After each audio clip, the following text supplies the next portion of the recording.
Hey everybody, this is Alicia. Welcome to Nurse Strong. And I'm Nikki. We are so glad to have you again for another good episode.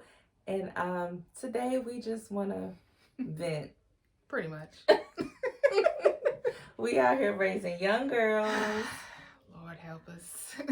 Young girls trying to be women leaders, women entrepreneurs, and we both came from a place where, people didn't really talk about a lot of things, especially when it came to women. Right. It was taboo topics, like you just didn't talk about. Yeah, how to be strong, how to be just a woman that's about her business, a woman who loves herself. Right. There's a lot of things that, weren't discussed. Boys, sex. True. Had to relationships, right? Trial and error. Yes, so. But we're trying to keep our girls from having to go down that route. We're trying to prepare them, and you can't. They're not always going to do what we want them to do, but we can at least give them the information to help them make the right choice. Right. So I'm gonna ask you. Oh Lord. And we love our mamas. We don't want that to ever be, right.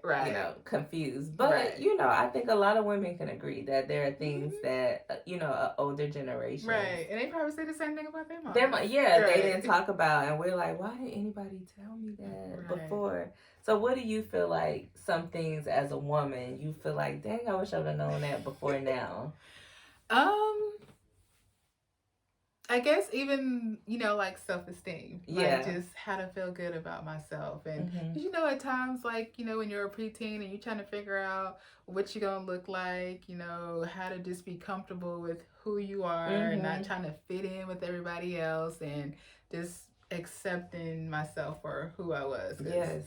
I went through a lot of images trying to figure out me. But I think it would have helped us to be able to even just be able to talk about just love yourself for who you are, and just be you. Yeah, I would say self-love was a big thing for me coming up. And it doesn't matter how you look on the outside or what other people think about you. It's how you feel on the inside. So I would say to young girls today, even young women, older women, whoever never got the memo, like, it is okay to love yourself. It's not selfish. And I think the word selfish has also gotten a bad rap. Like, it's okay to be like, this doesn't work for me. Oh my goodness, saying no. Yes, that was in my head to say that next. Yeah. Saying no was something I had to learn. Yes. And not feel bad about it. Yes. And not give an explanation. And explaining why, I'm sorry, but no, just be able to say because no. You don't want to is a right. Another, I just don't want to. Set boundaries. Be okay. Oh, boundaries. I'm just learning boundaries. It's okay. We still learning, y'all. Something I would also say is money. Yes. Oh my gosh, yes. How to manage money, credit score, like credit card, all of that, money. Just finances, period. Even just the basic foundation of how to manage money. Yes, I think our young ladies is not the husbands or don't the think man. That man has to buy everything for you. I mean, it's great, but you need to be able to get stuff on your own. Yes, stack your bread, make it, plan for the future.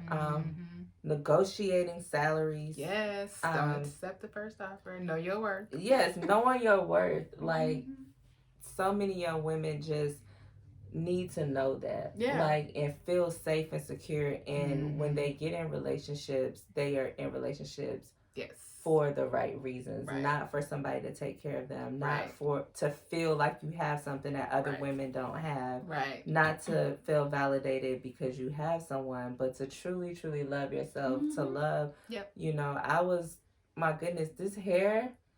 Y'all think this hair is out of control now. My hair was so big when I was little. I love your hair. When I was young, I remember walking, I would wear puffs, and I remember I would walk like that, because I wanted to put it down, push my hair down. But nobody, I just wish that so many little girls just loved who they were, because we as women, we compare ourselves to each other. And I always say the things that women do to themselves, like all the cosmetic things. We do it for each other. True. Like, we do it because we're so hard on each other. So, that's so true. I just, girls, we are all different, and we are all so beautiful. There's not like some picture perfect image of everybody in the magazine that we have to look like, act like, or I mean, you gotta aspire to be somebody, but be okay with who you are too. Though, like, don't try to mirror like who you see on TV and think that that's what you have to be like or live like, or feel bad because you don't look like somebody else. Yeah, see your purpose. Right. And people, something I wish that I would have thought about earlier in life was people peak at different ages, at different stages. So just because you got married at 25 and you found the love of your life doesn't mean that I'm doing something wrong because I didn't.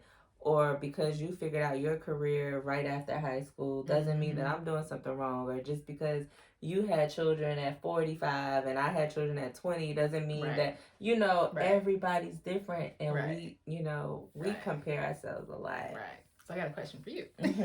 So how did you have the conversation with your daughter? Like, did she bring it up or did you approach her? Which conversation? About boys and sex and periods and...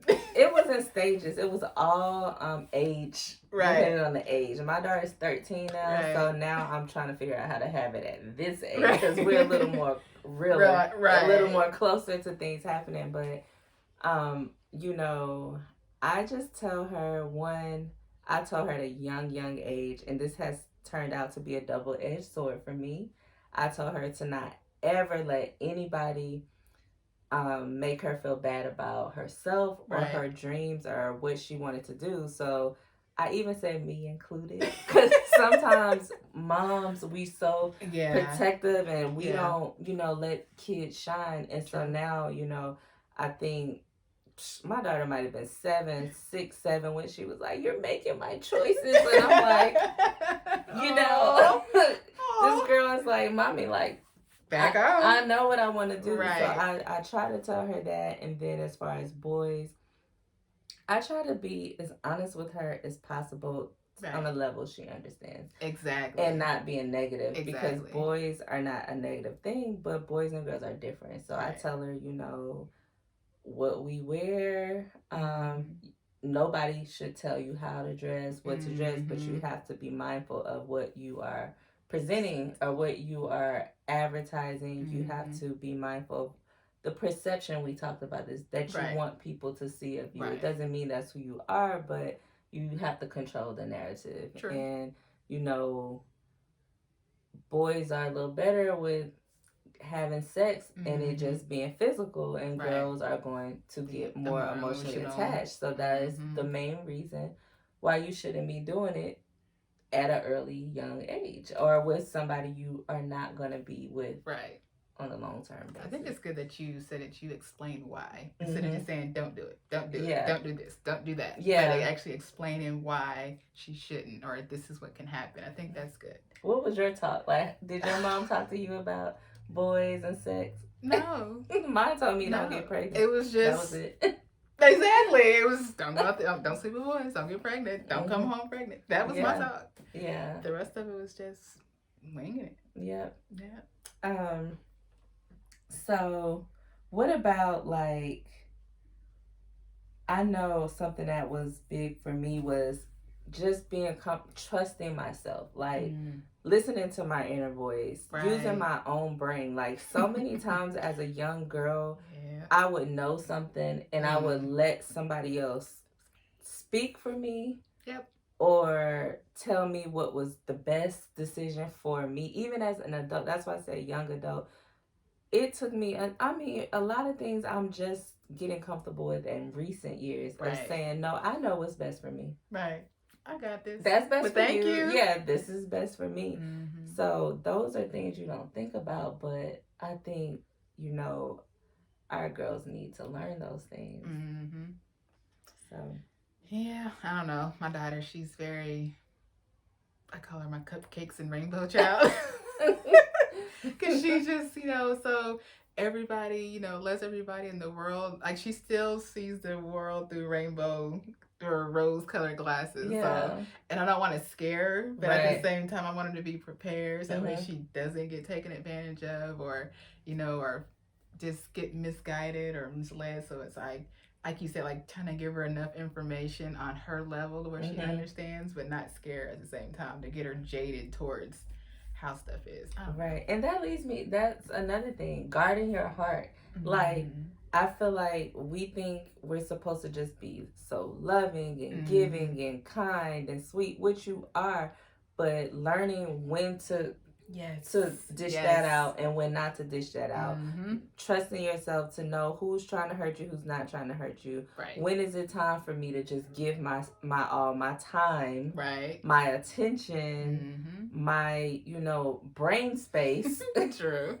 Who should have those things? Right. I feel like those are things that we should learn, and just protecting ourselves, not just physically, but emotionally, mentally. That's a good point. Yeah. And then we're trying to, like you said, like we're still learning now too. And they're watching us. Right. So we still gotta try to figure this out in a way that we're still showing them. So I still think it's good that they can see us, that we're still learning and growing and figuring it out, so that way they can realize like it's not perfect. Right. And we have to figure it out. Yeah, so. That's a good point, because I think I used to beat myself up a lot because my daughter has experienced a lot of my transitions. Like, she was in kindergarten when I went back to nursing school. Right. Like, she was like 2 or 3 when I went through divorce. Like, she has experienced a lot of my transitions, and I used to kind of feel guilty about it. But then I was like, no, because when she becomes a woman, she'll have a guide to know that it's not going to be perfect. And things happen, and I don't have to be perfect. Right. And I can move through, I can transition and move through. I think sometimes moms are trying to be so perfect that we're not teaching our kids, and that mommy's gonna cry sometimes. Yeah. Right. Mommy gonna cry. Right. Mommy's gonna pour a glass of wine sometimes. Right. It is okay. Sometimes mommy gonna go in a room and I just need a moment and say, "Do not knock on my door. I will be out in a minute." Yep. I need a moment. Yes. Yep. So I think just being real with our kids as much as we can. It's so hard being a woman. It's so hard being a mom. Yes.